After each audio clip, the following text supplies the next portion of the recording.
It's January, and this is when so many of us realize that we've been eating sweets and tons of added sugar for the past 2 months, and we're feeling not so great. Is this you? Do you feel that you're a sugar addict? Or maybe you wouldn't actually say that you're an addict, but maybe you feel like you have a sugar problem. Or maybe you don't think that you have a problem, but you do have to have something sweet every day. Or maybe you wouldn't consider yourself a sugar addict, but the holiday season did a number on you with sweets and you're ready to get back to normal and feel better. Hey guys, Susan here, and today I'm going to talk about sugar and sugar addiction and also give you some advice with getting off of sweets. During this video, if you feel like the information is valuable, I would love it if you subscribed, hit that like button, and comment any questions that you have, or just tell me about any experiences you may have with sugar. First of all, let me tell you that I used to be a raging sugar addict, and getting off of sugar was seriously one of the best decisions I've ever made. To clarify, when I talk about sugar in this video, I'm talking about sweets, cookies, candy, cakes, donuts, chocolate. I know that there's sugar in almost everything these days. I'm not talking about fruit, I'm not talking about breads or wine, or even the small amounts of added sugar that may be in some of the foods that we eat regularly that maybe even I recommend. I'm talking about the obvious sweets. I'm not an absolute sugar-free person because some of my favorite yogurts, sauces, etc. do have some sugar in them. I'm talking about the sweets that have no nutritional value at all and trigger that addictive effect, making some of us want more and more. The thing about sugar is it's everywhere. It's intoxicating, it's socially acceptable and encouraged, and it can definitely be addicting, but not to everyone, and I get that. For those of you who do consider yourself sugar addicts, you'll probably agree that sugar messes with our brains, our mental states, it messes with our emotions and our moods. Sugar makes us tired, moody, irritable, sluggish, miserable, depressed. Our bodies aren't designed to have these continuous blood sugar spikes. It affects many of us like a drug. Studies have shown that sugar is as addicting as cocaine and heroin. When I start working with a client who has a sugar problem, 90% of the time they say that they don't feel good in general and that they often feel all of these negative feelings that I just mentioned. So if this sounds familiar to you and sugar, sweets is something that you want to get off of, it is possible, but it does require you to take some steps with your thinking and your mindset. The first step with getting off of sugar is you deciding that this is something that you really want to do. If you say things like, well, I'll try, or well, I know that I should, or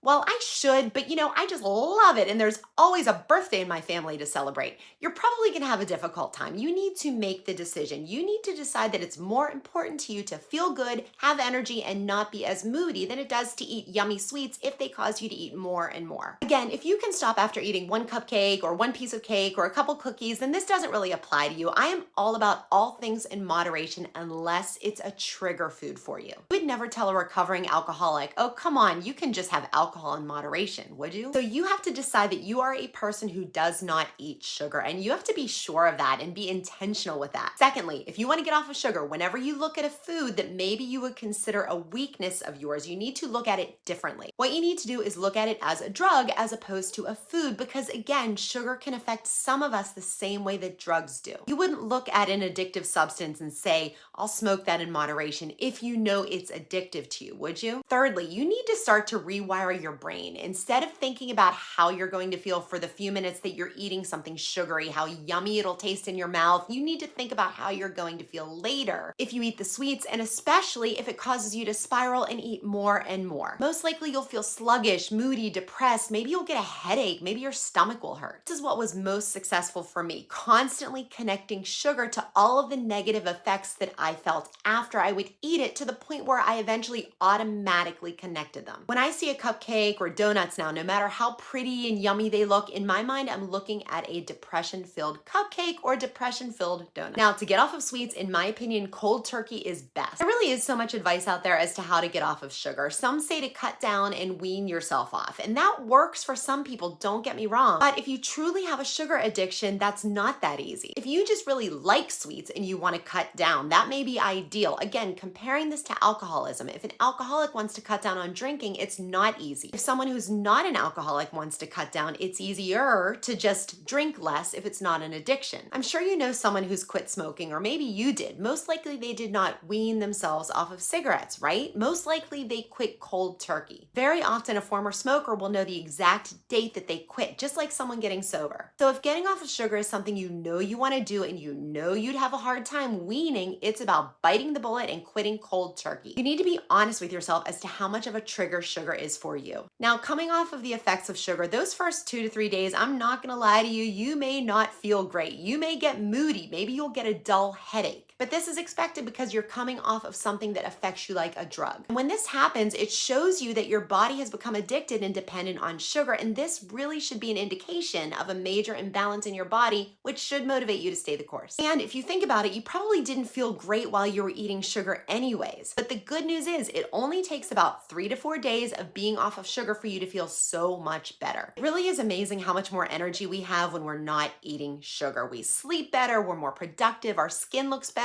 and we're happier. One thing I'm not opposed to is finding some snacks that are on the sweeter side for you to have on hand as go-tos that you can enjoy during the times of day when you usually would eat sweets. I've been off of sweets for a few years now, and I still do have my favorite protein bars on hand for an afternoon or an evening snack now and then, and some low sugar, high protein ice cream type bars. Some experts will advise to not do this, to stay away from anything sweeter because it could stir up cravings, but for me, this worked and it still does. Of course, processed protein bars and ice cream type bars aren't as good for us as fruit, but these type of snacky type foods can help as you are getting off of sugar or later if you just want something sweet. And honestly, if you're eating sweets regularly now, this may not make sense to you, but you will realize that fruit tastes really good and is very satisfying when our taste buds aren't used to the addictive white sugar sweet treats. So in other words, don't think that if you do decide that feeling good is more important to you than eating sweets, that you now have to live a life of hard-boiled eggs and veggies and never have anything sweet. There are a lot of sweeter foods out there that are much better for us, and in the case of fruit, are so good for us. You just have to step out of your comfort zone for a short period of time and get there. Another important thing to realize is that you never want to say, I can't have that when referring to sweets or really any food, because that will trigger feelings of deprivation. When we feel like we can't have something or feel deprived, that really messes with us emotionally, and there's a much higher likelihood that we'll sabotage ourselves. We always want to think, I can have that,